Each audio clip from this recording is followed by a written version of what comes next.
साहेब, काल अर्धवट राहिलेली चर्चा आज पुन्हा सुरू झालेली आहे.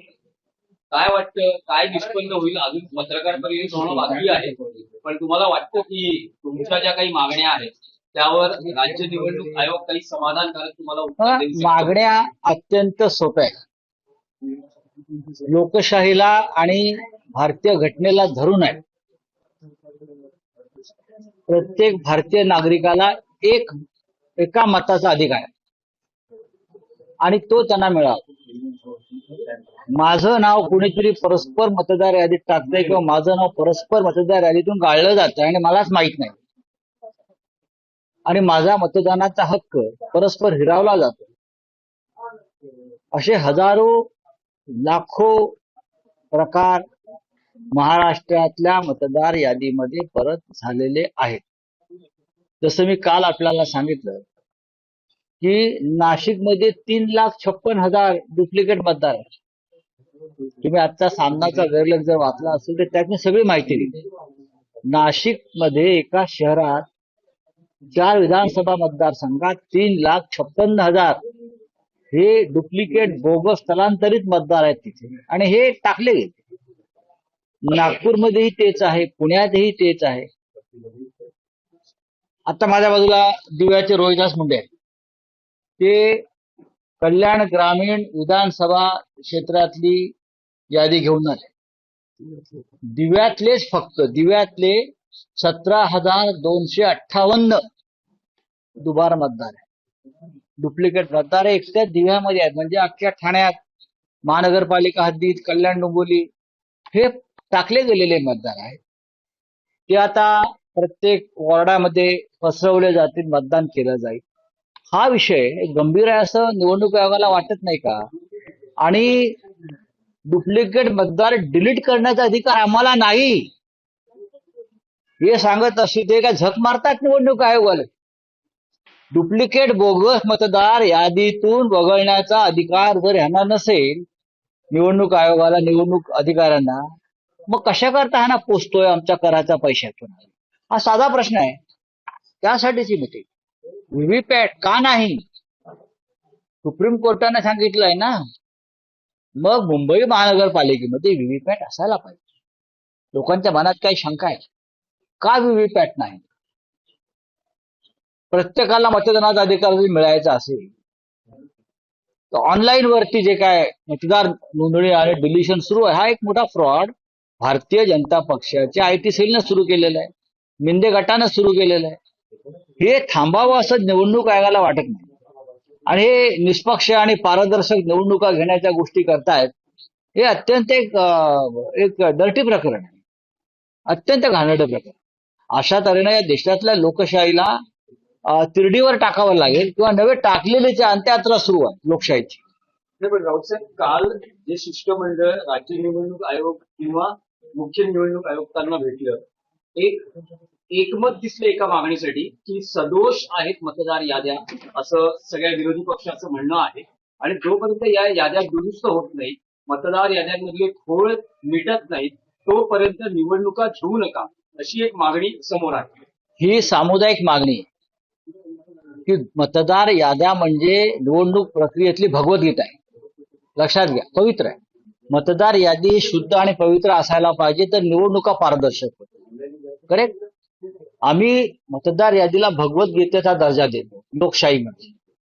तीच जर अपवित्र अशुद्ध असेल तर तुम्ही कोणत्या आधारावर पारदर्शक निष्पक्ष निवडणुका घेणार? जोपर्यंत निवडणूक यादी, मतदार यादी ही स्वच्छ होत नाही, पारदर्शक होत नाही, निष्पक्ष होत नाही, हा सदोष निर्दोष होत नाही, तोपर्यंत कोणत्याही निवडणुकीला काहीच अर्थ राहत नाही. विधानसभा निवडणुकांच्या प्रक्रियेवरती आजही लोकांच्या मनात शंका आहे. लोकसभा निवडणुकीत ज्या प्रकारे 40-45 जागांचा घोळ झाला त्यात शंका आहे. वाराणसीमध्ये ज्या पद्धतीने नरेंद्र मोदी जिंकून आले, एका घरामध्ये 100 मतदार, आणि तो बाप आहे तो ब्रह्मचारी, हा धृतराष्ट्राचा बाप आहे का तो? अशा पद्धतीनं संपूर्ण देशामध्ये हा गोंधळ मतदार यादीतला असताना तुम्ही निवडणूक आयोग काय करतोय? आता isakal.com आहे देशातील नंबर 1 ची मराठी न्यूज वेबसाईट. प्रत्येक अपडेटसाठी isakal.com ला नक्की भेट द्या. नाही, पण निवडणूक आयोगाची एकूण भूमिका अशी दिसते निवडणूक आयोगाची भूमिका ही भारतीय जनता पक्षाचे जोडे उचलण्याची आहे.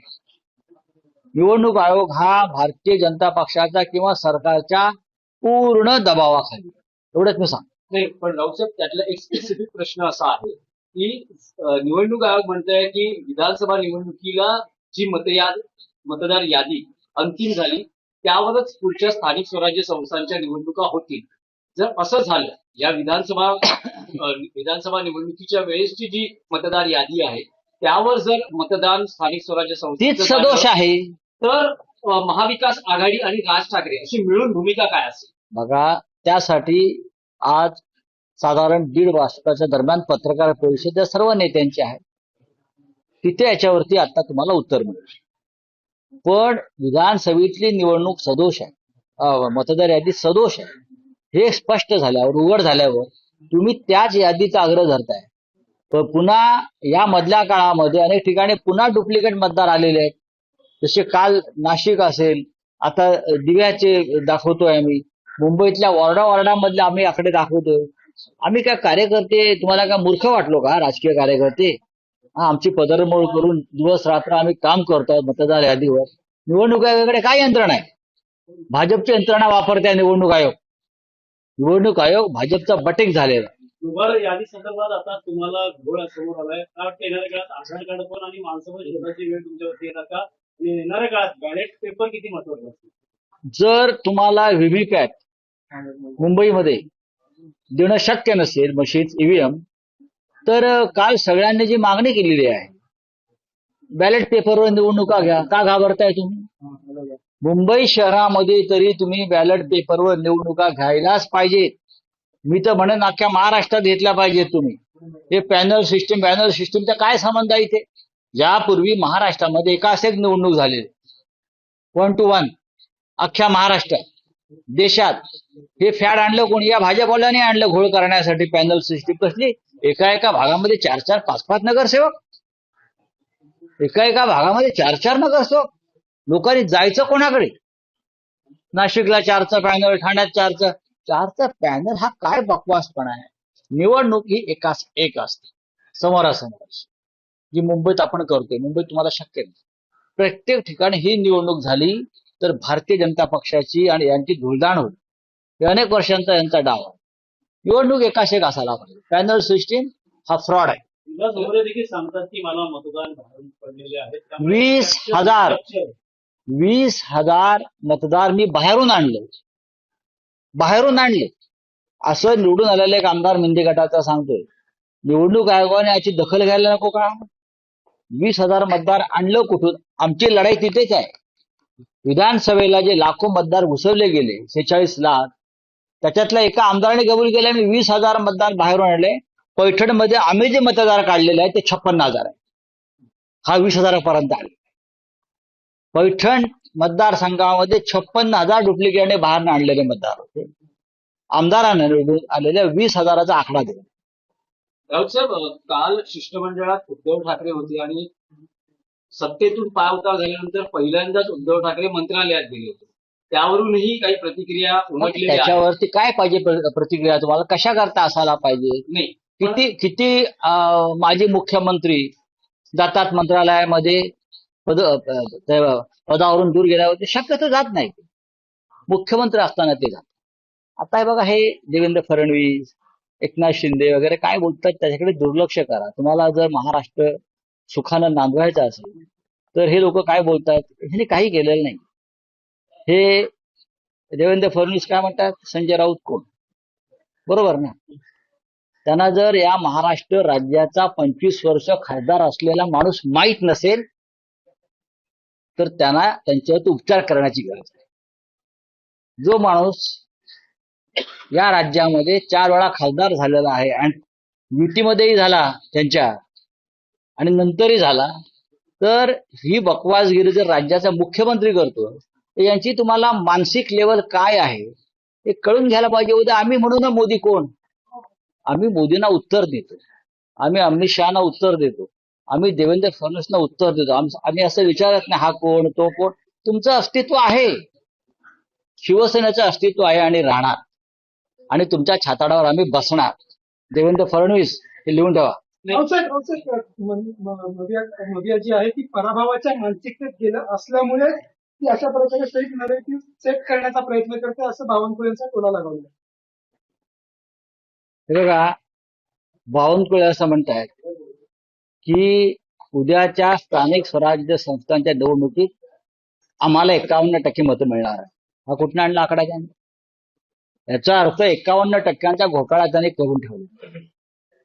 हा 51% आकडा आणला कुठून? अजून निवडणुका व्हायच्या आहेत, निवडणुका घोषित व्हायच्या आहेत, आणि बावनकुळे म्हणतात आम्हाला 51% मतं मिळणार आहेत आमच्या आघाडीला का युतीला. ह्याच्यावरती आम्ही जेव्हा बोट दाखवतो तेव्हा मग हा पराभवाच्या मानसिकतेत, तो पराभवाच्या मानसिकतेत.